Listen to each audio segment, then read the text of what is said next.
Είμαστε η Έλσα, η Κατερίνα και η Δανάη. Είμαστε τρίδημες και είμαστε 11 χρονών και πηγαίνουμε έκτη δημοτικού. Θα σας δείξουμε λίγο πού μένουμε, την περιοχή. Μένουμε στην πανέμορφη στηλίδα Φθιώτιδας. Είναι πολύ όμορφα, έχουμε πάρα πολύ όμορφη θέα. Τη θάλασσα. Σας δείχνουμε τη γειτονιά μας, δείξε και τη θάλασσα λίγο. Παιδιά, σε ένα βίντεο θα σας δείξουμε και room tour. Ναι, τέλεια θα είναι. Ναι. Αυτή ήταν η πρώτη γνωριμία. Ευχαριστούμε πάρα πολύ.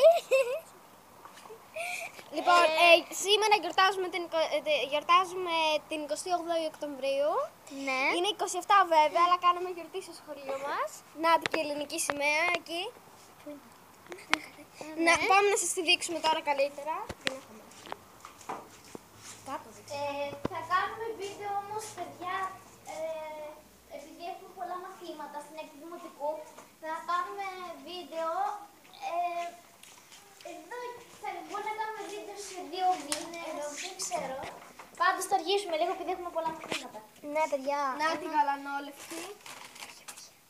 Είμαστε Ελληνάρες. Ελληνάρες! Baby! Εντάξει, λοιπόν. Αυτό ήταν το βίντεο, ελπίζω να σας άρεσε. Γεια σας, παιδιά. Κάντε like, subscribe και comment στο κανάλι μας. Γεια σας. Άντε, bye. Σήμερα.